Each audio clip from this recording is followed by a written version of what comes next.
is of CCIM, and this is the mission statement for the Institute, which is the mission of CCIM Institute is to elevate our members to the highest degree of success in the commercial real estate profession.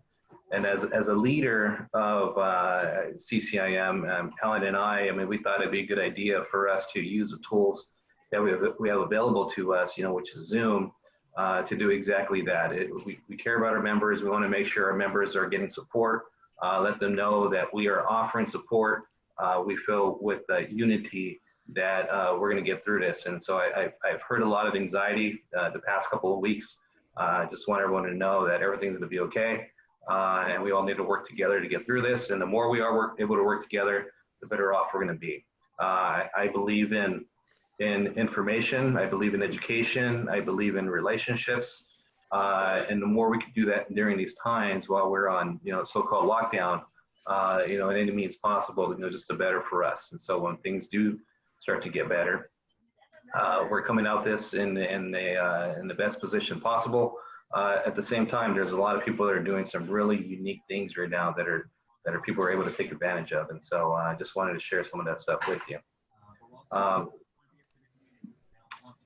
Again, my name is Gary Martinez. I'm the president for SoCal CCIM. I'm also a broker, industrial broker for Asheville Associates. A little bit about our chapter. We have about 150 members. Our chapter consists of all the areas that are within Orange County and the Inland Empire. And so what we try to do is we really try to bring education and relationships to our people. And again, through this virtual room, that's exactly what we're trying to do. I'd like to introduce our co-host, Helen Chong with NorCal CCIM. Helen? Hi, everybody. Good morning. Well, I'm very excited when Gary had asked me to co-host this with you all. And I think this is a time where we still need that human connections through the computer virtually. And I think this is great. As mentioned, I am the Northern California CCIM chapter president this year. And our chapter actually is the first chapter for the country. Did you know that? For the Institute. So we've been around for 50 years, and we have about 250 attendees. I'm sorry, 250 members for our chapter, and we do about 30 plus events per year. Unfortunately, obviously, everybody have to cancel their events right now, so we are turning into webinar and all that, and it is a new skill that we all have to learn. So I am excited to share our insights. And Northern California, we do have 4 days experience, more experience than Southern California in terms of the shelter-in-place order. So I'm excited to share what we're going to learn and how we're going to handle this this time. Thank you, Helen.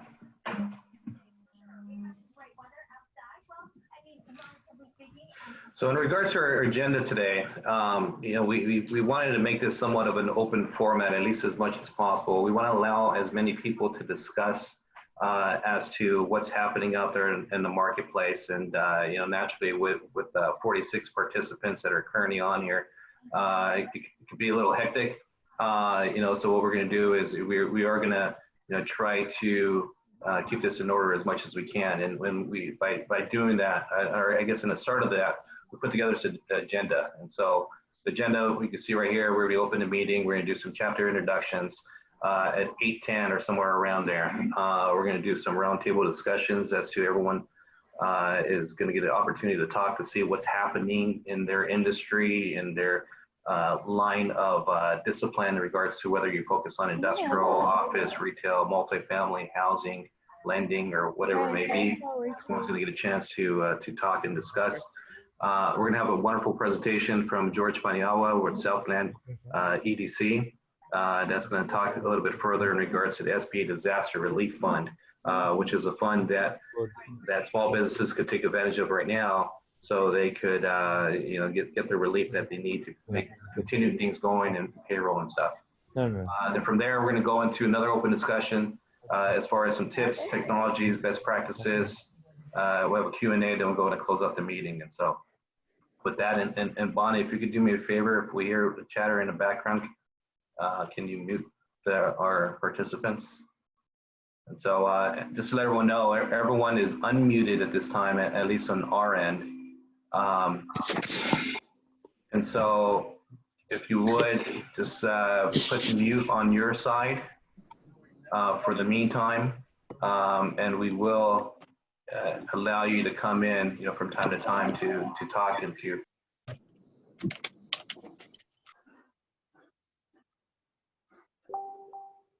Yep, everybody's muted. Gary's muted too. All right. Here. All right, now I have Gary back. You have me back? You have me back? Yes. Oh, okay, cool. All right, sorry. All right, so let's get into this. Helen, do you want to introduce your leadership? Oh. 2019 president, and again, I am 2020 president. Not sure if Tim Tran is on the line, but Tim Tran, he is our president-elect, so he will be our chapter president next year. And Tim Tukalski, he is a CPA by trade, so he is also our treasurer as well as our secretary. And Teddy Swain, he is our technology officer. Plus, we have around 15 to 18, I don't even know how many board of directors right now. So we do have a relatively large leadership team, and everybody works really hard trying to put together events. As a matter of fact, our chapter involves Sacramento, Oakland, the Bay Area, Oakland, San Francisco, as well as Silicon Valley area. So we are covering a pretty large demographics.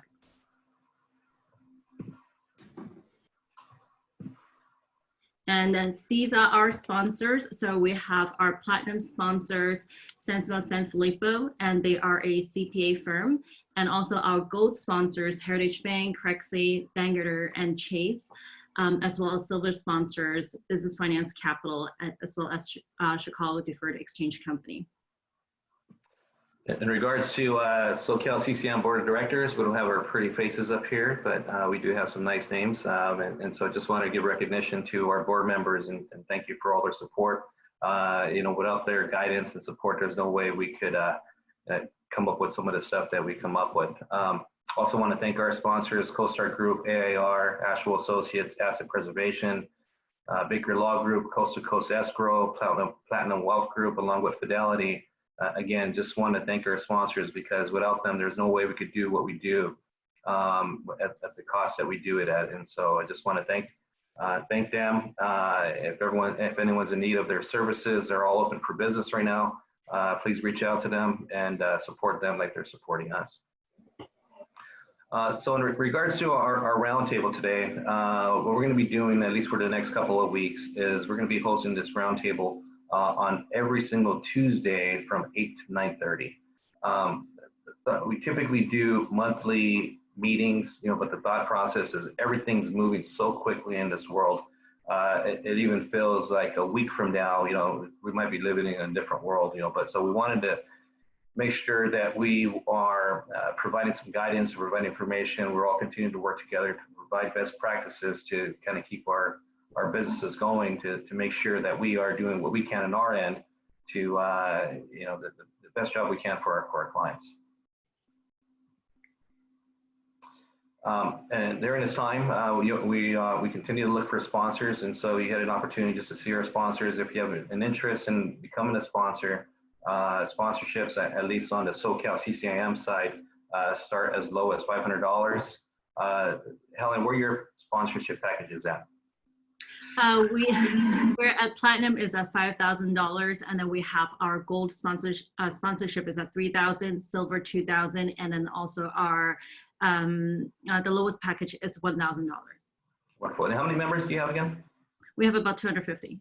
250. Okay, cool. We have 150. So right here, you have about 400 people here that you're able to at least advertise to. Yep. At least 400 members. So right here, this is the time where we're going to have a roundtable discussion as to what's happening in the industry.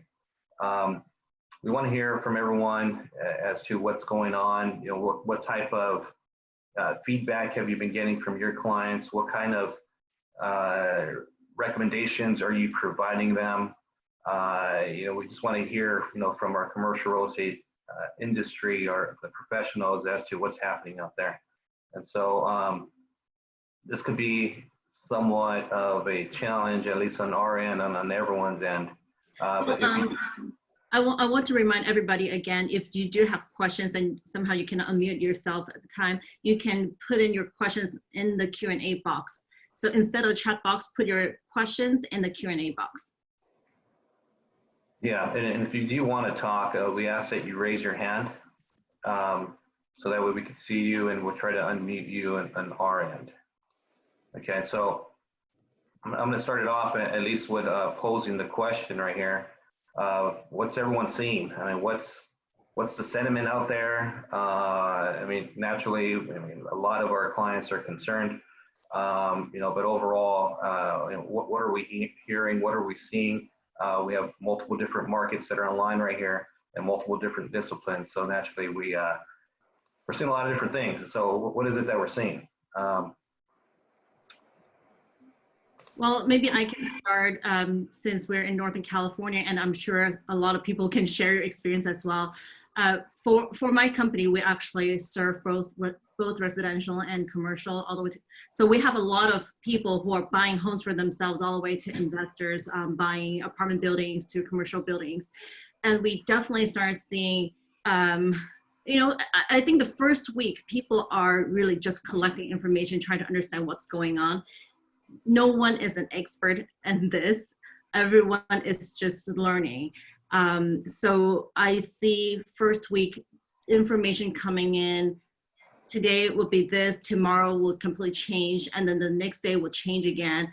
The situation is really extremely fluid right now. So I do feel that people are very nervous. We do have some home buyers and property owners getting really nervous because what are they going to do? Are they going to continue to buy? Property owners worry about their tenants not going to pay rents, and if the tenants are being protected by this moratorium, what about the landlords? So I think there's just a lot of, again, not even, the government doesn't even know what they're doing right now. So we are just waiting for more answers at this time. I'm gonna ask Sergio Aguilar with Chase Bank. I know, Sergio, you're an area manager and you support a large team. What are you guys seeing? Good morning, everyone. Yes, thanks, Gary. It's Sergio Aguilar from Chase Business Banking. I cover the LA South market and Orange County markets. We're doing a couple of things. To Helen's point, I mean, we're getting tons of questions. All our business owners are calling in, a little worried some about their own business. They're also calling in about, what can they do for their employees, what could be done. One of the few things we're doing from a banking perspective is waiving all fees. So right now, if any client's personal, consumer, or business, we're waiving all their banking fees regardless of what the fee was. We've been given the mandate to at least help in that sense from an overdraft fee being refunded, monthly service charges, or any of the services that they're using with Chase to waive that. A few other things that we're doing is anyone that does have a loan with us on the commercial side for commercial real estate and lines of credit, we're actually doing a 90-day deferral payment. Now, what they have to do is reach out to their local banker or bank. They'll connect them with the right department. We actually upload their information. Typically gets approved in around 2 to 3 days, and then they'll get notification in the mail stating that they've been deferred for at least 90 days. One of the other things is we are in the works, and this is, I'm sure all the banks are, we're all kind of locking arms and helping our clients. They're working with the government. Right now there's disaster relief. I know George will probably speak on that later, so I'll leave that information out for him. But I know in the background, they're working with the government to see how they can use the banks to kind of funnel those funds to get them out a little bit faster. So I know that's in the works. And there's more to come there. We should hear something in the next couple of weeks. But as of right now, we're kind of deferring everyone that needs the relief funds to the SBA directly. From the consumer side, I know our mortgage reps, when it comes to residential, they are also doing just some deferral payments. So they're clients that have their residential loans with us. Also, business credit cards. This is only on the Inc. product because we have multiple credit cards. What they're also offering deferral payments on those credit cards. They just have to call the 1-800 number on the back of the card, and they should be able to get that also waived. But we're open, business as usual. From everything else, as usual is going to be, especially now. My team and my department is all working from home, as I can tell from most of everyone else that I see on the video. Our frontline staff is still out there. The branches are open. We did close about 1,000 branches, but the branches are still open, helping people, any clients that have any questions. But they are directing them a lot up to the online, or teaching them how to use mobile, or download all their deposits through the mobile apps, or using the scanner for our business clients. But we are open, and we're here to serve everyone. Awesome, Sergio. And I assume that's probably very similar to most of the banks, or at least most of the big banks. I would like to hear also, and if anyone would like to participate or jump in and to talk, please go ahead and raise your hand, and we're going to point you out. Or if you have any specific questions, use the chat box. But I'm curious to hear from Lisa Kim. Lisa Kim's the Economic Development Director for the City of Garden Grove. Lisa, I'm not sure if you have the ability or if you're able to talk right now, but would like you to chime in as to what you're doing in your city right now, and some of the things that you're seeing from your business owners. So good morning, everyone. Lisa Kim. I hope everyone's doing well and staying safe. About 25% of my team is on a telecommute structure as well that transitioned the tail end of last week. Most city halls are closed to the public. However, they have transitioned to a virtual city hall. So we are conducting inspections while managing social distancing. My building inspectors are out in the field. We average about 50 building inspections since the executive order was issued. We are shifting to virtual plan check and virtual permitting as well. So if you do have clients in the construction or in mid-construction process, I would encourage you to speak directly to your community development director or your contact at City Hall. Everyone has transitioned to virtual to accommodate everyone's needs. We are also landlords, so I appreciate the discussion about talking about tenants and landlords. We are reaching out directly to our respective tenants to ensure that their well-being is of our interest as well. So we are also in early discussions of accommodating deferral requests and any other adjustments that they may need. On the business development, economic development front, most all city halls and their primary website has a COVID-19 webpage, and we have linked our economic development initiatives as well. We have promoted the SBA loan program that was originally launched, was it a week ago, and we'll be discussing a little bit more about those details as well. We are contacting all of our business restaurants in the city of Garden Grove. My economic development team is sharing the information relating to the SBA resources. Alongside that, we are also promoting their restaurants and their new hours of operation, and it's posted on our website as well. These are challenging times, local government. We are public servants. We're here to serve. And it's also challenging because many of my staff, we're the 5th largest city in Orange County. I have a planning and building department the size of about 40. Our workforce is roughly about 650. And at this point, about 20% is telecommuting as well. So, I always like to engage in conversations, and I appreciate CCIM and Gary with the introduction and sharing best practices.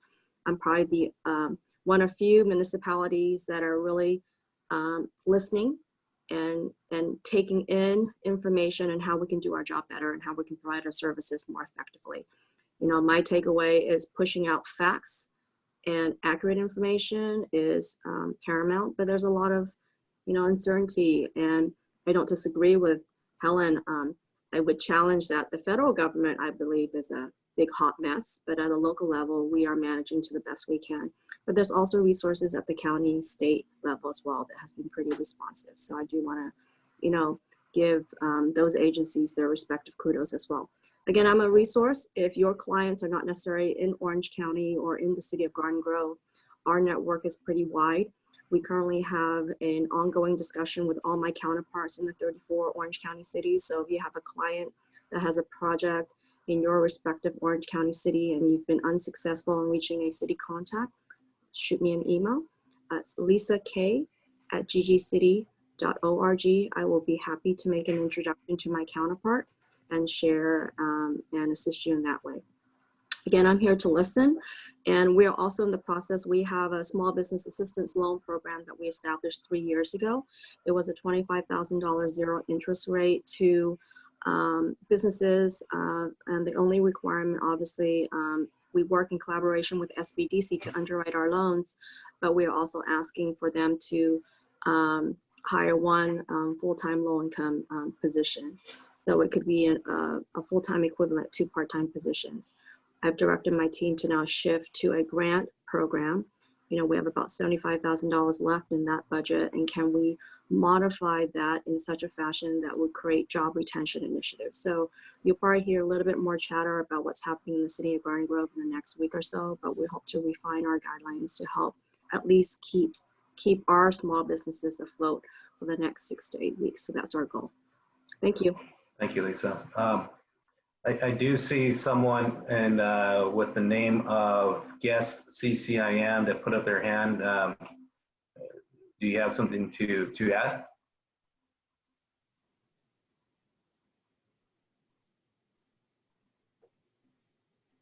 Okay. Maybe we'll come back to you. Okay, who's that? Would that be Earl? Earl. Okay, Earl, that's you. Okay, I put my hand up, so. Okay. Is there feedback here on the microphone? We hear you, Earl. Okay. So I'm Earl McCoubry, and I'm a mortgage loan originator at Fidelity Bancorp Funding, one of the sponsors of the chapter. And so I'm on the lending side. We do a lot of owner-occupied properties, but we do a tremendous number of investment properties. And so we're sort of in the middle of the lending thing and sort of in the trenches of what's going on in lending right now. So we're seeing right now an awful lot of what we saw in 2007, 2008 at the beginning of the recession. And that is that lenders are extremely uncertain, and they're acting as if they're really scared because nobody knows for sure where this is going, where it's going to end up, what's happening. And they're deathly afraid, of course, of making loans that don't get paid back. So we're having some lenders who are just pulling out of the market completely. So we had one who just canceled all the files, even the files that were in final underwriting after the appraisal came in. He just canceled everything and sent and returned the balance of deposits back to people. So that's been at one extreme. The other extreme is that some other lenders are continuing business as normal. So there's a really wide range of how lenders are responding, anywhere from getting out of the market completely to continuing to fund. For those who are continuing to fund, the key to success for us is to make a better case. That is to create and turn in a higher quality loan package, and to show how it is that a business is going to be able to get through this time of uncertainty and be able to make their payments and stay in business. And so it's incumbent upon me and my colleagues at Fidelity to put together a better package. And so far, borrowers are being cooperative with that. There's still a lot of requests out there. People need to do things, they want to do things. And so we're we're seeing a lot of new inquiries coming in for financing for commercial real estate mortgages. So it's probably going to be this way for a while. Most of our people are working virtually. There are a few people working at the office, but most of us are set up at home here, as am I. And so we're open for business, but we just have to do more in order to assure a loan underwriter that the loan is going to be successful. So that's what's going on in our neck of the woods. Wonderful. Thank you, Earl. And for the sake of time, I know we have a lot to say here, and then we're going to come back to discussion, but we want to hear from George in regards to talking about what the SBA is doing with the disaster relief loans and how business could take advantage of this and what's this used for. George? Sure. So, morning, everybody, and you guys can hear me, right? Yes. Okay, great. So, yeah, there's a couple of things that SBA is trying to do. Really, three categories or three things I wanted to go over is the deferment loans, the phase one and the phase two disaster relief loans. There are two different kinds, and I'll touch a little bit on both of those.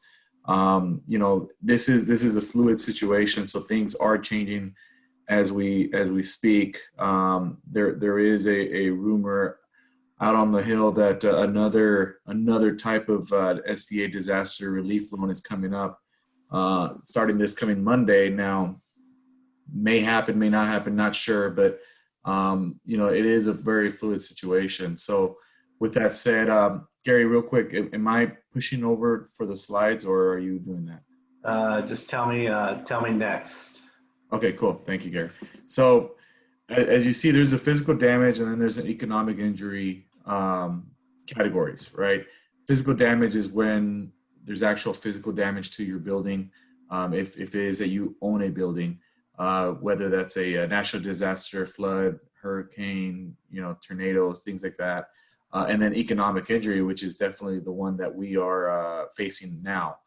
So go ahead, go next, Gary. Actually, I gave you control, so go ahead and try it on your end. Okay, let's see. Okay. Let me get in there. Got it. Okay. So can you make it a full screen?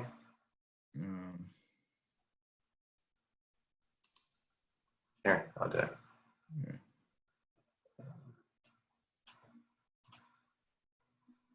Okay. Very cool.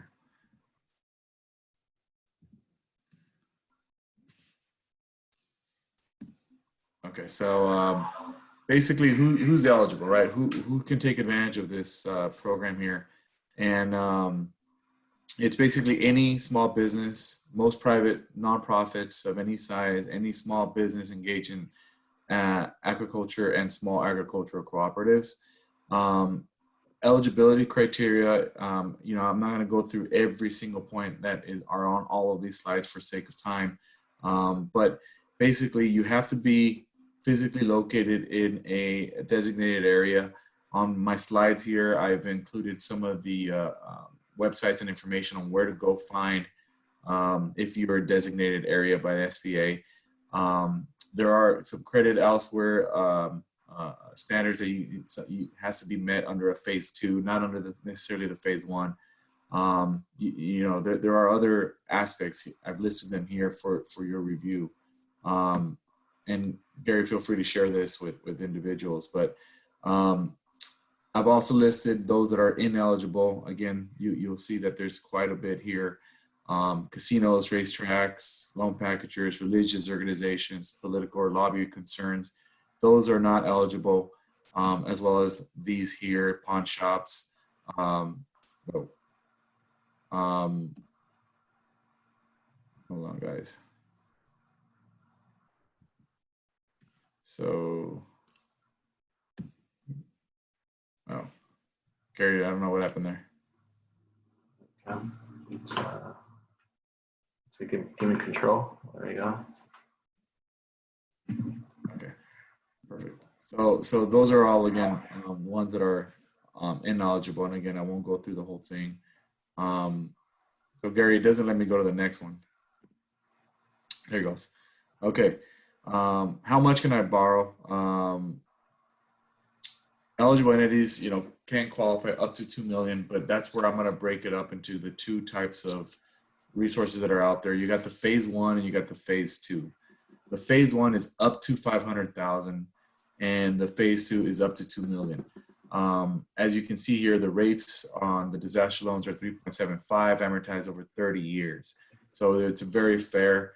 And I'll talk a little bit about the deferment loans as well, but the ones that are up to 500,000, it's a very quick and easy, formula, very quick and dirty in how SBA is trying to figure that out. It doesn't really involve that much in financials or underwriting. It basically, and get ready with your pens to take down this formula to help those businesses. But basically, you're looking at your gross revenue, subtract from that your cost of goods sold, and you get a number X, and that number X divided in half is what you will potentially have available to you as a business. Again, that's the quick and dirty phase one. It doesn't require that much underwriting. It's literally that simple. And again, I'll reiterate the formula. It's your gross sales minus your cost of goods sold. You get number X. That number X divided in half, and that will be the potential availability that SBA will give you. Now, for businesses that are eligible in the designated areas. Now, for the phase two, which is this up to 2 million, that one does involve actual underwriting. You have to turn in the financial package, which is typically your tax returns for business, for personal, the business debt schedule, personal financial statement, interim financials. So those are the items that they would look at, and then SBA will assess. Now, I've been assisting a lot of my clients to go onto the websites and for SBA disaster relief loans. And from what we've seen, there isn't an option for you to choose, okay, I want phase one or I want phase two. It's all SBA driven. So you just simply submit your package, and SBA will then assess, what kind of loan they can go to and lend. So that's where we are with the disaster relief loans. Now, I'll also quickly touch base on the deferments.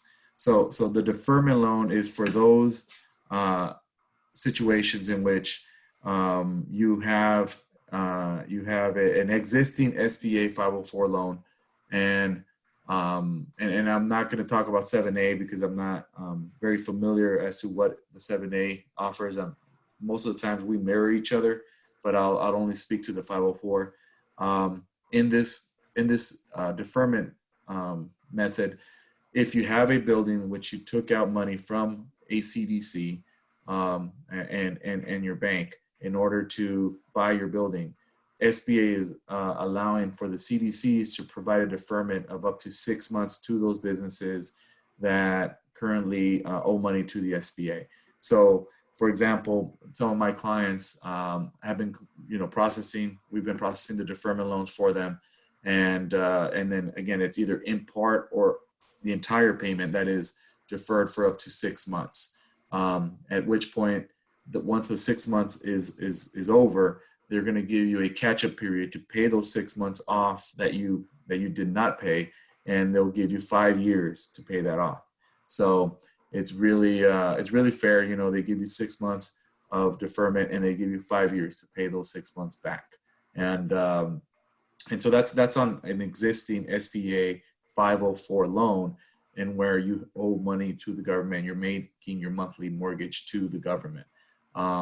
And so the way you process that is whoever was your CDC that processed that loan for you, call them, and they'll walk you through their individual steps through the company to how to process those deferment loans through that CDC. And we've been doing that through our company. Our individual, John Welton, is the one who's been assisting us with all of the deferment and the team there for all the deferment and disaster loans that we can offer. But in terms of applying for a phase one or phase two, up to 500,000 or up to 2 million, that's directly processed through the SBA, and then you would go there. Now, in terms of the economic injury disaster loans, there is no collateral required if you're under 25,000, as you see here. After 25,000 or larger loans beyond 25,000, it does take collateral.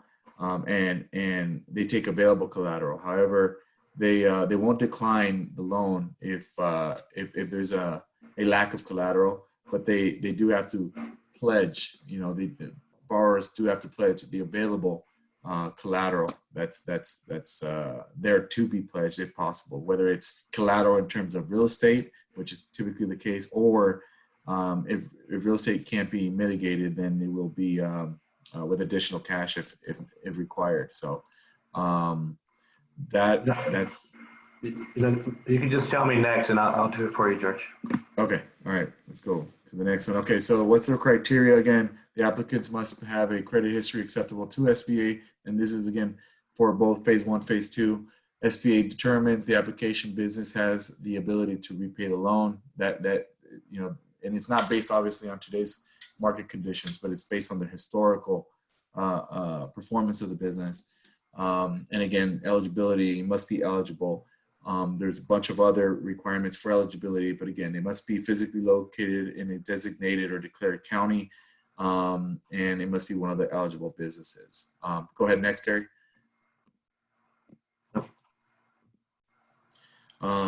So again, this is one of the websites where you would go to, actually the main website, disasterloans.sba.gov. There's no cost to apply, no obligation to take the loan if offered. The max unsecured again is $25,000, and again, it's the economic injury disaster loan, EIDL, EIDL. So go ahead, next, Gary. Again, this is another way of how to apply, where to go. There's also a phone number there. I actually was on the phone yesterday with one of my clients who's trying to apply for the disaster loans. You do want to go through the times when they're not as busy. Right now, if you go, there's a very, very big chance that you can't get your application in because there's so many people going in there. I mean, nationwide, every single business, big, medium, small, they're going in here to apply. On the SBA website, they are saying that the slower times are 7 p.m. to 7 a.m. in order to go in there and submit your application. So that's kind of something I would recommend keeping in mind. Also, if you have this disaster loan questions, there is a service center you can call, and there's a phone number here of 800-659-2955 or the 800-877-8339 number for deaf of hearing or hard of hearing. And you can send emails directly to them through the disaster customer service at sba.gov. So I wanted to provide that. Go ahead, next, Gary. There is SBA assistance from SBA partners. There are organizations out there that are available to assist. Such partners are like the Small Development Centers, SBDCs, SCORE, Women's Business Centers, and Veterans Business Outreach Centers, and local chambers of commerce. Those are all partners of the SBA. Some are right on top of it. I've spoken to a few. Some are still learning the process and how to go through it. So, I would just say be patient with them if they haven't learned it. I know they're very, very busy as well. But there are other organizations out there providing help. Go ahead, next, Gary. Again, you want to submit as soon as possible. The biggest reason for the delays is processing due to missing information. To make sure you have all that before you submit. If you go to the website, it will tell you what is needed. Get all that together. Don't submit part now, log off, find things, and then submit things later. That's going to jam things up. You want to have everything in front of you to submit all in one shot. Once the availability for you to submit actually opens up, that's when you submit and you have everything there.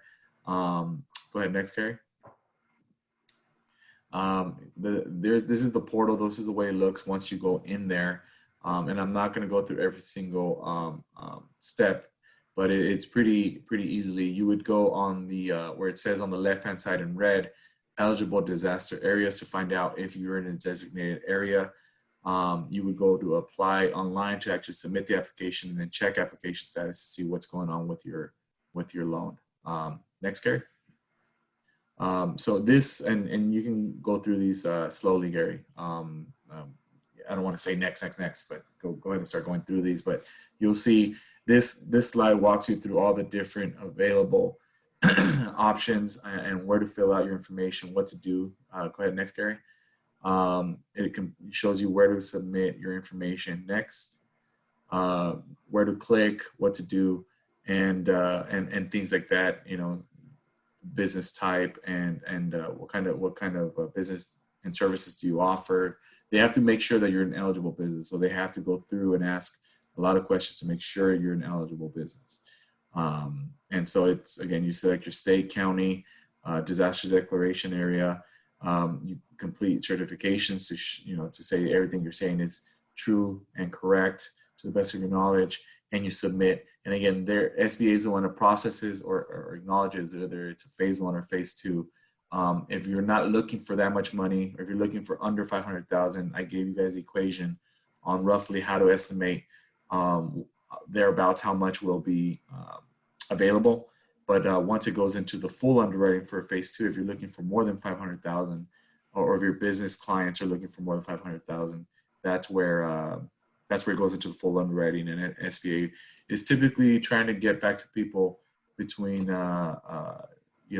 to 6 weeks on the phase 2, 2 to 3 weeks on the phase 1.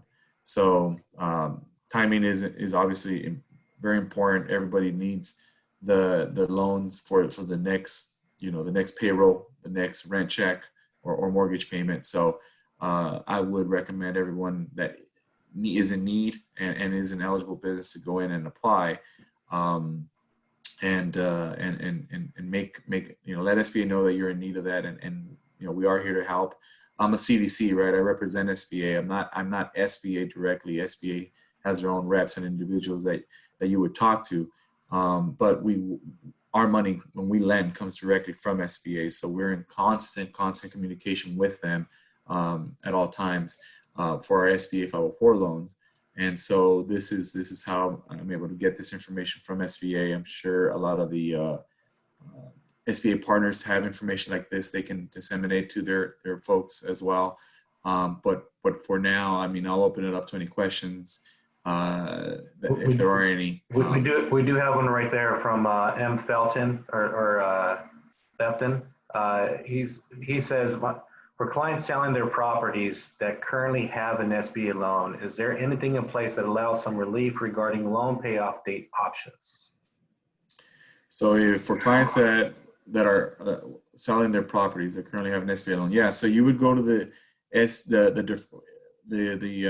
CDC. If the SBA loan that you have is a CDC loan, meaning there is a participation from a bank and a participation from SBA, then that's a 504 loan.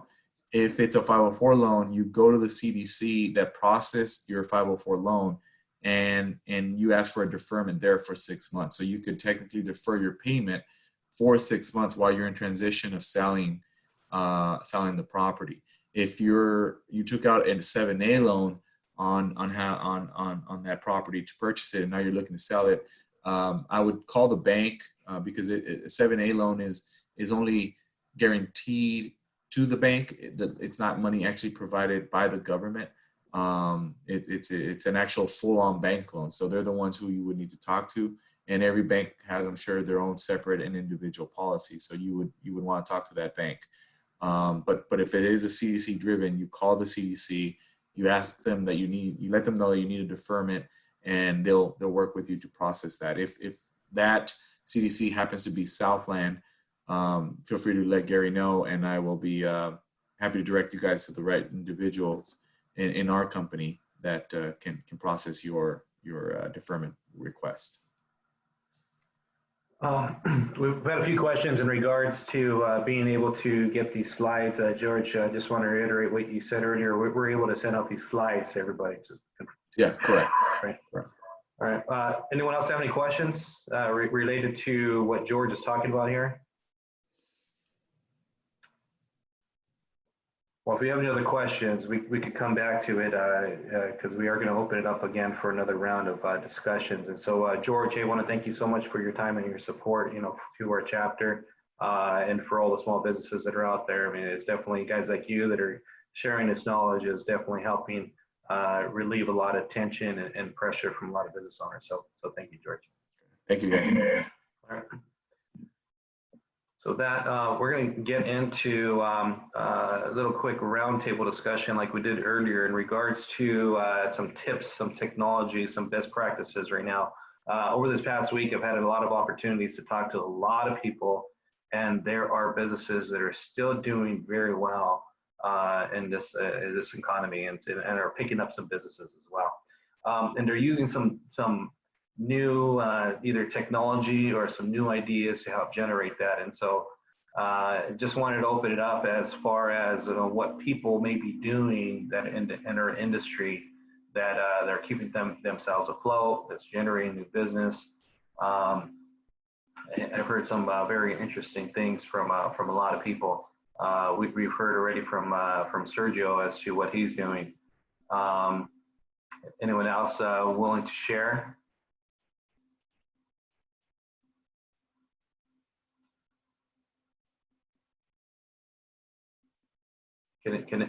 Is everyone able to unmute themselves, or is that me? Sorry, I muted myself. You muted yourself. Okay. Helen, you were sharing some interesting concepts as to your belief as to once we're going to get out of this, as far as the potential impact for your area. Would you like to share that and share what you might be doing as to how to capture that business?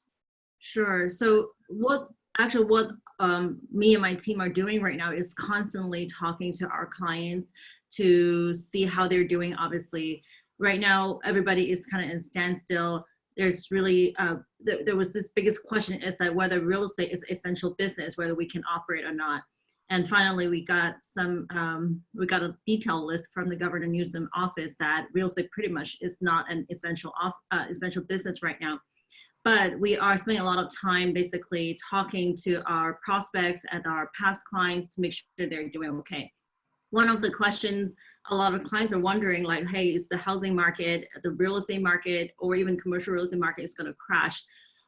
I shared this with Gary and shared it with a few of my colleagues, is that I do think it's going to be a pretty big impact overall in the whole country.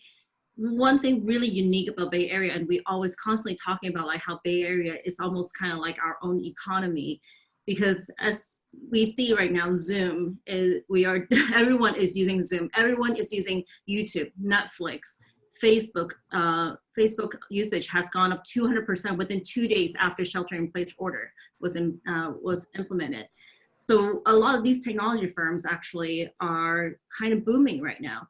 So I feel like 90% of my clientele, they are all engineers. They are working for large corporations. So we do feel that our Bay Area probably, we're going to get a hit, but it's not going to be as big of a hit compared to other parts of the country. Great. Nora, you had something that you wanted to add. Go ahead. Well, good morning, Gary. I hope everyone is well. I just wanted to let everyone know that communication is always key. So with all of our clients right now, we have so many closings that are going on. Everyone has a 1031 they're trying to get done within a certain time frame. Title companies are still fully operational right now. And everyone keeps seeing closures for the counties and everything else, and that's just for the public. So for us, it's nice to let everyone know that we are still accessible. We are still running a full staff. We're still at work every single day to make sure that deals are getting done, recorded. You're getting information and documents that you're needing. We still have signings going on. So the more communication we can get through to people, the better off I think everyone will come out of this in the end. Thank you, Nora. And you are a title rep, correct? Yes, I'm Vice President for National Commercial Services for Chicago Title. So I work in the Inland Empire. My office is based there, but I am national. Wonderful. And Gary, I'll say also that what we're doing, so I know you know that we're all involved with the Commercial Real Estate Women Inland Empire, but our chapter is doing a lot of coffee meetings in the morning, which is a Zoom meeting to invite people to come in, do a round table, have discussions, things like that. So it's very nice. People want to be social. They want to know what's going on. So the more we can talk to each other, the better it is going to be for everybody. Most people just sit at home and they think, well, nothing's happening. Well, no, the world is still turning. We're still doing business every single day out here. So we need to let everyone know that that's still happening. Wonderful. Thank you. I'm not sure if you have a link or if it's open for everyone, but if you have some information to share, I know people on here would love to participate in those coffee meetings. All right. I do have a couple of things to add, if I may, Gary. Thanks, everyone. I did speak to Mike Daniel yesterday. He's the regional director for SBDC, both OC and the Inland Empire. And during my conversation with him yesterday, they have about 700 plus applications in the queue. So if any of your clients or businesses have any questions, they're a resource, they're opened. And so they try to respond, and the early morning hours are probably the most optimal. I appreciate the crew mention. I'm part of Crew Orange County, but I have not been catching up on my crew emails, but I should circle back to see if there's coffee meetups. That sounds really interesting. The one thing that hasn't been discussed is the employees and the actual stress that's on each of the business entrepreneurs, whether you're a real estate investor, whether you're a landlord, but the mental wellness. I'm sure there's a lot of nonprofits out there that extend their services just so that these are stressful, challenging times. So certainly I think that needs to be brought to the forefront to ensure kind of their well-being as well. So that's something that I just wanted to leave with the group, that's something that I stress. I sit on a nonprofit board, OCAPICA, out of Orange County, and our bread and butter is supporting mental health for our students, our veterans. And so this is a topic that's very near and dear to my heart. So a lot of my friends and colleagues are in the restaurant business and having to shut units and lay off tenured employees that have been with their organization for many, many years. And that's been a stressful undertaking. So supporting each other and the communication goes a long way. Thank you. Gary, can I say something? I would say that I mean, a lot of the clients that I've assisted in the past have been restaurants, and to Lisa's point, they're shut down, right? I mean, a lot of these guys are in LA, so they literally went from a lot less business to zero business in the matter of overnight, right? So it's so hard, and one thing I want to stress is that. And something we haven't discussed here is just yesterday, one of my clients made me aware that the state guarantee program, I believe, also has some kind of program that they're working with. I'm gonna be calling the individual I know that sits on the board to find out, if it's them or if it's a different organization that offers that. But if you put everything together, meaning your disaster loan, right, from $500,000 up to $2 million. If you're able to defer payments, if you're able to get then the working capital from a state guarantee program of some sort, or even our own through SBA, through the $500,000 up to $2 million. I mean, that's going to go a long way right now, right? And keep in mind that a lot of the SBA's disaster relief loans, they're automatically deferred for 12 months. So if you got, say, $350,000, you don't have to start making payments on those $350,000 until after 12 months, because they're automatically deferred for 12 months. So you have working capital from SBA, you have working capital from organizations such as the State Guarantee Board, and again, that is something I need to confirm, but I did see information about that, so it sounds like that is likely. So you have two sets of working capitals there on the SBA side, deferred for 12 months. And if you own a building and you did that through CDC, you can get that deferred for up to 6 months. So there's a lot of help there. But there's also, again, 100 times the businesses out there that are asking for it. So again, my point here is to say, the working capital is there, but go out and apply for it now.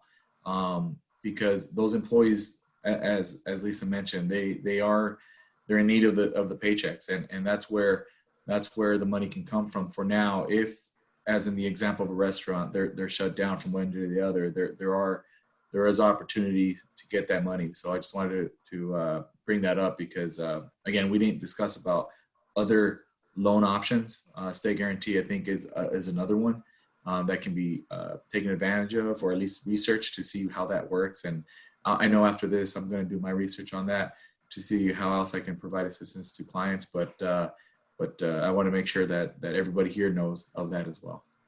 Okay, thank you, George. Now we have John Baker, attorney, and then from then Sergio again. Go ahead, John. John Baker.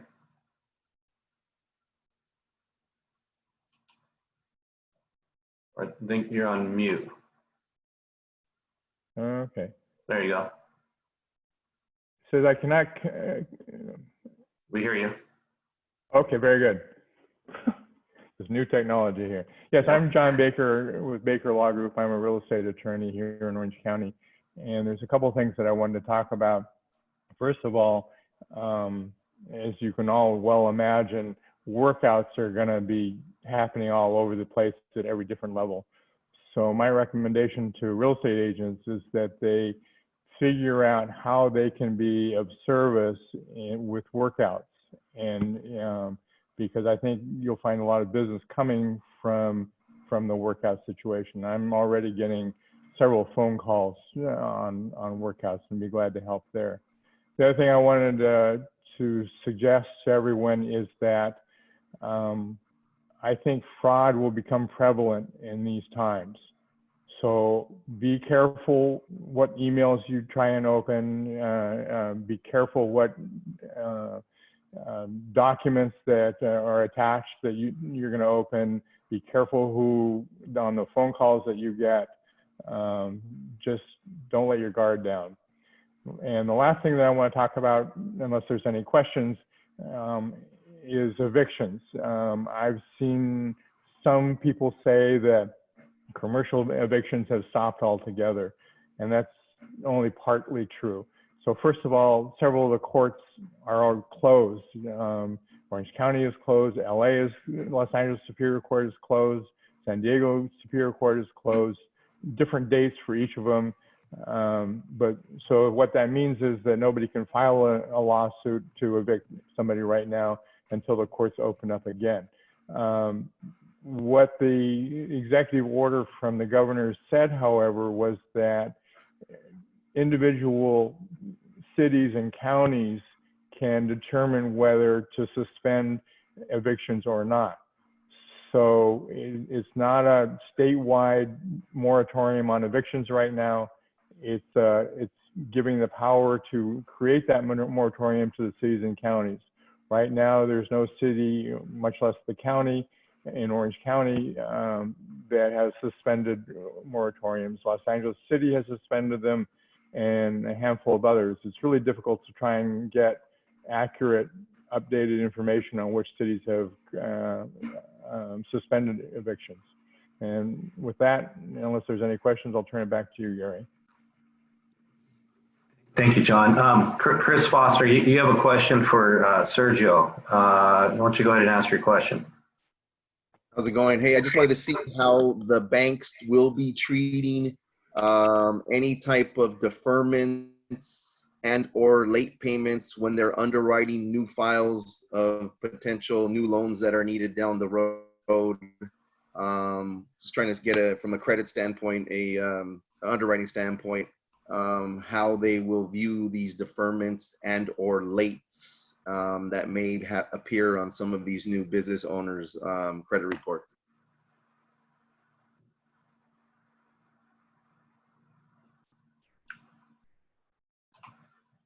Sergio, did you catch that? There it is. Got it. Yes, I did. Sorry, I was on mute. Hey, Chris, good to see you. It's been a while. Been a while. Great question.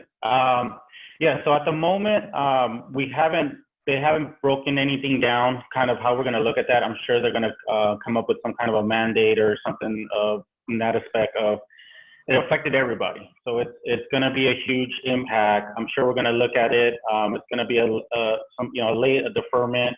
I don't think if it shows up as a deferment, we're offering it. So I'm sure that's not going to affect in a negative way. If there's late payments and we they can explain it and it makes sense to the underwriter, I can see that happening. It just has to just make sense, and it's clear picture on their financials. So I've always seen the bank kind of the firm do the right thing for the client. So as long as it makes sense and it shows on either the financials or the credit history, we should still be able to underwrite it as normal. So I don't see it as a negative impact. I mean, the 2008 one was very different from this one.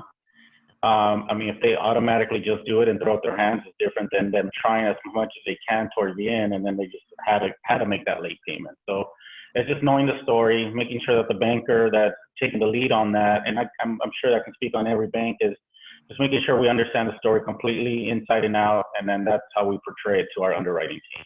So hopefully that answers your question. A few other things I wanted to touch on since I have the mic. I'll share some information with everybody. We had a webinar for all our clients, but it's open to everybody around getting your business ready for a crisis. We're already in it, but I mean, it was a great webinar. I think it's still great information for everyone to take back. So if you guys are okay with the chapter, you guys can send it on your own. I can provide the link, and then you can just register. It's about an hour, but it's good information. And kind of helps you kind of get through this crisis, what you can do for yourself or for business owners, or you can pass this on to your clients. So it's great information that I would definitely at least take an hour of your day to kind of go through it and check into it. For us, it's business as usual. So back to kind of Chris's point of underwriting guidelines, the future, that's kind of what we hold. But as of right now, we have not changed our underwriting guidelines. So we're still looking at it as of with our historical financials, every year to date. I mean, I'm sure we're going to start seeing something after we see interim financials starting after March. But we're underwriting conventional loans as normal. We've had multiple approvals in the last week or two, so nothing has changed from that standpoint. So I'm still telling business owners and telling my bankers, have them apply for the disaster relief program, but at the same time apply through the conventional guidelines, because we're still open for business there. That has not changed.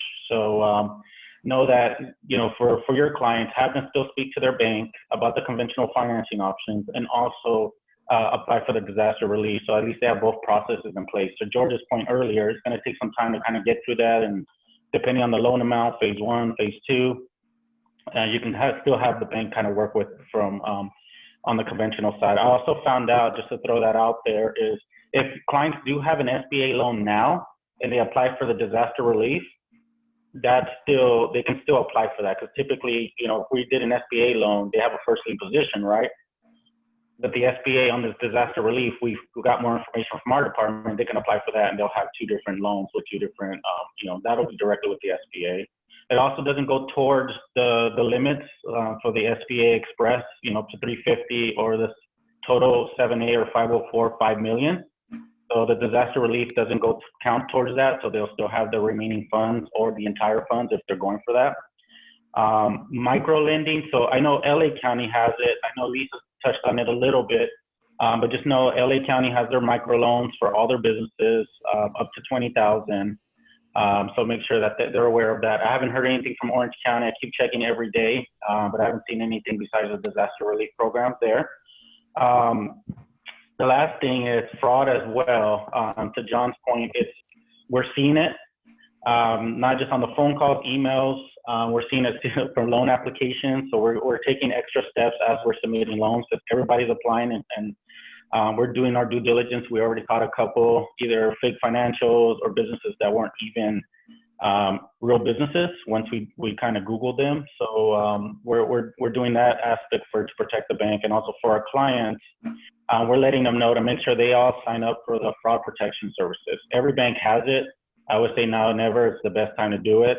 Just protect yourselves as fraud is going to increase. That's just a given. And the last piece is just a personal note. I know restaurants, George, all of us here have clients in that aspect, and we have to support them. I think it's huge. We all bought food for, to stay home and follow the mandate that we're being told. But I think we still need to help our local businesses. I've made it a point to at least try to eat out twice a week and order it or deliver it. Not more than that, because we have more than enough food, but we still need to support our local economy. So that's something I'm doing personally. So Thank you, Sergio. We do have a question for John Baker from Frank Vora. The question is, does the coronavirus outbreak cover force majeure provisions? Force majeure. Force majeure. John, it's a question for you.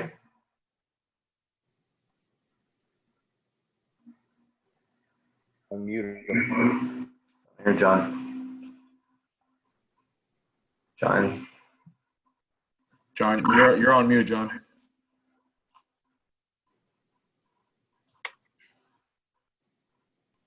Well, I could touch on that a little bit until we get John back online. John, you there? Can you hear me? Yeah, we hear you. Go ahead. All right, sorry about that. So yeah, I think we're going to see a lot of tenants, those landlords who decide to go ahead with an eviction or a threat of eviction. I think we're going to see a lot of tenants claiming that the force majeure clause should protect them from an eviction.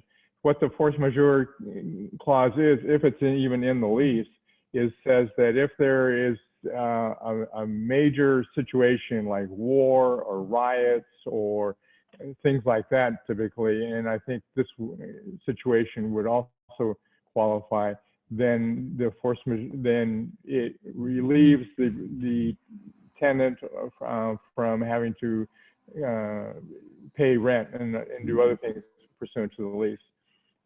Many force majeure clauses accept or carve out financial difficulties. So, for instance, with regard to restaurants, for example, they can argue that just the clients aren't coming anymore, the customers aren't coming anymore, because of the coronavirus or because of the executive order shutting down all non-essential businesses. So it's how you frame it as opposed to not being a financial issue, but being something extraordinary out of the tenant's control that will help them win the case. And in regards to the AIR lease agreement and purchase agreement, this is a conversation I had with Brian Nash yesterday, because we did have quite a few tenants raise their hand in regards to this topic. And so the AR lease does not have anything in there that allows the tenant to use this as a way to get out of the lease, nor does a buyer have the ability to get out of a purchase because of this. Now, CAR did come up with a form having to do with that's specific for coronavirus addendum. I'm currently in a couple of escrows, which I've had to use that form twice right now, where basically that form states that in the event of buyer and seller unable to close for unseen circumstances because of coronavirus, that buyer and seller hereby agree to extend the term of the escrow for 30 days or 45 days or whatever the terms that they come up with. But there's nothing in the AIR agreements right now that allow for a buyer, for tenant just to get out like that. So I want to make a point. One more thing, to John's point earlier about cities, he wasn't aware of any Orange County cities that haven't enacted a moratorium on evictions. That is not correct. City of Santa Ana has enacted a moratorium through, I believe it's through the end of, I'm reading their page, it's mirroring the executive order by the governor's office. City of Anaheim is contemplating a moratorium at their council meeting this evening. So it's fluid, so caution to your respective residential tenants and landlords that it's different with each city, and that moratorium has a different time frame with each city. Once I have a comprehensive list, I will forward that list to Gary to share with the group in terms of which cities have established their eviction moratorium. So I just wanted to make that, share that information. The caveat there is that it's a very fluid situation, and that list will be out of date within a couple of days. Right, but what I'm sharing is what is in effect today is the only city is the City of Santa Ana. No, I appreciate it. It's a very helpful, I'm glad you mentioned that. And I'm just saying that it's very fluid, and what you see today may not be accurate in a week. I don't disagree with that because all the cities are weighing in the risk and the liability as a result of that. I mean, you know, for a moratorium on a fiscal decision between private property owners, you know, that's something that's, you know, unprecedented, honestly. So those are my caution. Just wanted to share information as you have clients. And I would agree. I mean, we all need to be mindful of what's going on today, because what's happening today may be different from tomorrow. And so just having all this information and being up to date in regards to all the news is very important for us. And so I see another hand that went up. Earl, is that you? Yeah, that's me. I wanted to point out that that there are fewer lenders lending. There are lenders lending in the marketplace today, but fewer than before. And so the ones that are lending, we have to allow extra time. They're super busy, and it's going to take longer for deals to go through and get it acted upon, approved and everything, and get docs out and closed. So I ask everybody to allow extra time and buckets full of extra patience as lenders work through their files. So, and also we need to be mindful of the fact that lenders need better quality packages. So sometimes we have to ask for more stuff, or we have to redo stuff to make it more clear, so on and so forth. It takes a bit of time, takes patience. So on behalf of all lenders, I ask everybody to be patient with the industry. Thank you. And I want to mention one thing about the coronavirus addendum. The coronavirus addendum, we start to see that a lot of sellers are not willing to sign that because it's almost like giving the buyers an out. And a lot of different companies, they are putting out their own coronavirus addendum.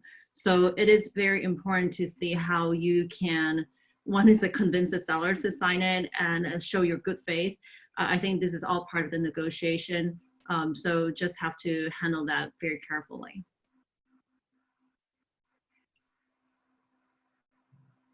Yeah, very good. What about Tim Tran? What's going on out there in your world? I know you focus on industrial properties. Do we see some opportunity coming back to industrial sometime soon? Tim?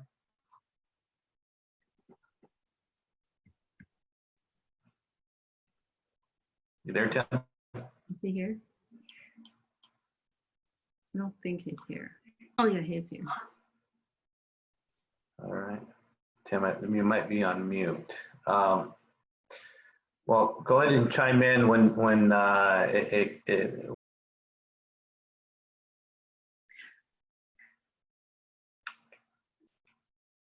think. Oh. Can you hear me? Yeah, I can hear you. Oh, okay, cool. It says that I got muted for some reason.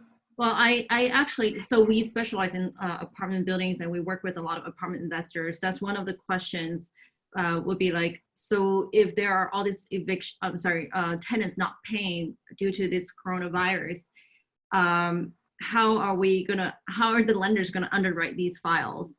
And how do you price these properties? Are we still using pro forma, assuming that, you know, it's going to be 6 months out before we start to see some rent payments? Maybe some of the lenders on this panel can answer this question. How would you handle that?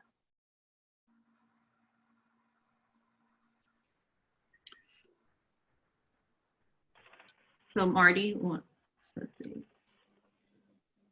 Is Marty muted? Gary? Yes. Can I speak to that? Yeah, go ahead. And I think the question is also for Marty. So Marty, if you are able to jump on, just go ahead and chime in with Earl. Are you on, Marty? Okay, Earl, go ahead. Marty, go ahead and jump in when time permits. That's probably, if a borrower has a lot of cash reserves, it's going to be a lot easier to get that approved. You know, where you have a problem is where a borrower has very limited post-closing cash, or what's called post-closing liquidity. That is how much cash they have in the bank after the closing. And so if a buyer has a lot of cash, is well experienced, maybe the buyer has been through the recession, a couple of other business cycles in the past, so they know how to do it, know how to handle it. That's a lot easier to get through than if somebody has very, very limited cash and very limited experience. So that's what I would do, is work with that borrower to uncover as much of that liquidity and experience as possible and present that. That's how it would be handled. Got it. All right, any other lenders? Go ahead. No, we still cannot hear him. We have Caesar from Rubicon make a comment in regard to the performer.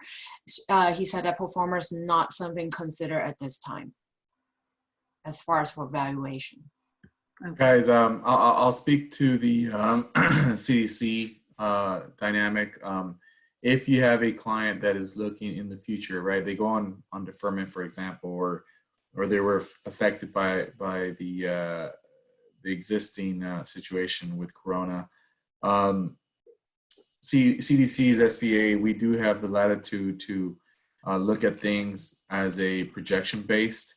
So basically, if we have a client who's looking for a purchase, a ground up construction, or a purchase of an existing building, we are able to look at things projection based, and that was even before the coronavirus. Now I'm going to make the assumption that we're going to be looking at a lot more of those. So on the SBA CDC side, projection based transactions or projection based performance were already being accepted. I'm sure we're just going to look at that now, and if there's more now, and if there is a need to make any extraordinary assumptions, again, SBA does allow us on the CDC side to do that. The biggest component there, because we participate with bank partners, is knowing and understanding which is the bank that's going to accept those projections. You know, from the big guys to the small guys, it's a case-by-case scenario. So not every single large, middle, or small institution will it always be a yes, and not will it always be a no, but it will be case by case. But on the SBA CDC side, we do, and in the past have looked at projections, and in the future we will be doing the same as well. I'll piggyback, if that's okay, Gary, on what George just said. Sure. Yeah, so at least performa-wise, yeah. So we're still looking at those. Those haven't changed. I mean, a few tips, at least for us, I would recommend at least that they're CPA prepared projections or performance. I think it's a great key, no matter what bank it is.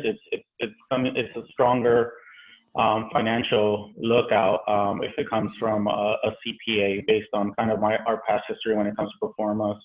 So we're still looking at those. Those have not changed now, and to everyone's point, it's going to be something that we're going to look at going forward. I think if they don't have one now, start creating a business plan around that. I think and it's not to give a shout out, but that webinar kind of gives you a breakdown plan and kind of what to do during this crisis, and if something like this happens in the future. I think that's what a lot of banks are going to want to see when we see past history. Okay, it happened. What did you do to change it, and what are you doing to sustain that? Those are the three questions you're going to get on anything that has to do with either downfall in the financials or credit history. So I think, yeah, projections prepared by CPA, I'd say around 3 years is what we usually typically ask for. We won't use those on conventional. We'll use it on the 504, and we'll use it on the 7A. What about technology? Is anyone using new technology? Naturally, I mean, I hear we're all using Zoom, but is there anything new that we're using to help get our messages across to our clients and participator clients? And is there any new technology out there that we're using?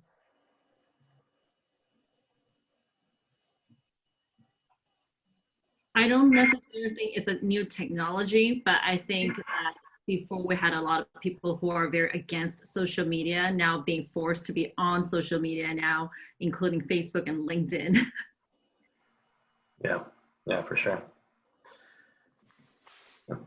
And so, Nita, I don't know if you're able to get on, but you are our international expert. I'm not sure if you're able to chime in or talk or something, but we would love to hear from you.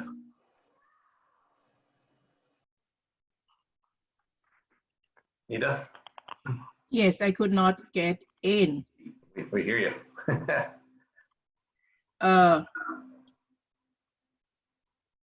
And you hear me now? Hear you loud and clear. Okay, very good. I think this is an opportunity for us to build relationship, and then I did have a call from Taiwan in order to buy more homes here. And my clients who I'm working with is still okay. That's no problem. The only thing is all of us have to try to get to all clients and ask them how they are doing and build relationship with them at this time. I think after this coronavirus, I think the business should come back from more from international as well. This is my input, and I believe in that strongly. Wonderful. Thank you. Nita. Well, do we have any last round of questions or any thoughts or comments? Hey Gary, one thing I would put out to the group out there, just because more information is always helpful, right? So I just have a quick question for everybody. Is there any particular industries that you see are thriving right now? I mean, all of us are obviously affected differently than the next person, right? As to how this is impacting. But I'm wondering if there's a trend, or if you guys see a trend in terms of which businesses are doing very well, even despite what's happening, versus the ones we already know, such as restaurants and bars that are not doing well. So if you guys have any information on that, I'd love to hear from you guys. I can speak on a little bit on that if you want, just based on the client calls I'm getting. So we're seeing a lot in the cloud-based businesses. So either hosting, Google Chat is Classroom is huge now with everyone kind of home, we're using it a lot with our kids. So a lot of cloud-based businesses are booming right now. They're coming up to us for more equipment to buy more of those hard drives and servers, because they just can't handle what the amount of volume that now that people are online and working from home. So that's one industry. Another one is our food wholesalers. Our produce guys are just working 24 hours a day. The good thing, they have not closed the Mexican border yet, because that's where a lot of our produce is coming in, but they can't hold on to it. It's quicker than, as soon as it ships in, it's shipping right out. The prices are high just because of the supply and demand, but those are the two industries that I'm seeing that are just nonstop busy and just up there right now. I've been fielding calls from seniors that need help in basic services, from giving medicine at their home, cleaning their homes, preparing food for them. We've been seeing an uptick in calls for asking for capital to hire more employees for these types of services. So it's definitely a unique time.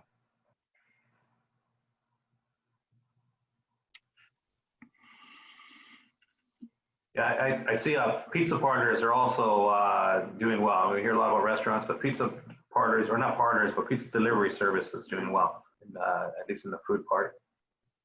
Yeah, that makes sense. Yeah. All right, I'm just looking at the time. I want to be mindful of everyone's time. Helen, do you have any closing remarks?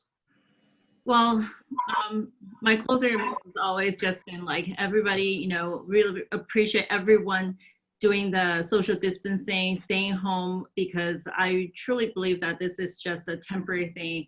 Once this calms down, we flatten the curve, we're going to come back even stronger. And I think this is the best time for us to reconnect, even though it's over the computer, but it still is a really good time for us to reconnect.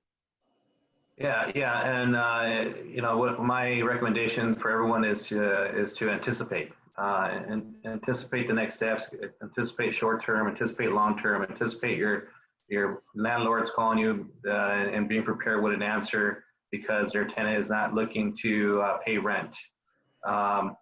Be prepared for your landlords or your property owners saying, hey, what do I do to protect my property values? And just being prepared for the answers and responses, I think is the best thing that we could do, at least at this time. And so just want to remind everyone also, you know, we NorthCal and SoCal, and we are a CCIM chapter. We are always looking for members, good quality members, those involved in the commercial real estate industry, from senior to new. We want to be a resource and be a guide. We are looking for sponsors as well. So if anyone is interested in participating and becoming a sponsor, again, there's no way we could do what we do without our sponsors, and we want to thank them all. And we want to make sure that they are able to, you know, get some, you know, recognition out of this time. And so with that, I did prepare a quote because this is a very true time. Quote is from Rockefeller. It says, "I always try to turn in a disaster into an opportunity." And so in this time right now, there's definitely opportunities that are out there. Let's stay smart, let's stay safe. Again, we're doing this every single week. We're gonna be sending out the slides on this. This is also being recorded, so we'll send it out to you so you go back and re-look at it and share with anyone that you may have an interest. Again, Crew is offering a morning coffee event. Chase is offering a crisis ready seminar. LA is having microloans, and just everyone being mindful of everything that's out there. And so again, we're here to support. If anyone has any questions, reach out to us, and we'll do everything we can. And I think as long as we all unite, we're all going to be okay. I know these are trying times, but overall, unity is the best thing that we all could do, especially during these times when we just can't go out. But you know, forums like this is the best thing we can do. But again, Helen, I want to thank you so much for your time. Everyone, thank you so much for your time and input. This is very valuable. We'll be doing this again next Tuesday at 8 o'clock. Hi, everyone. Thank you. Great job.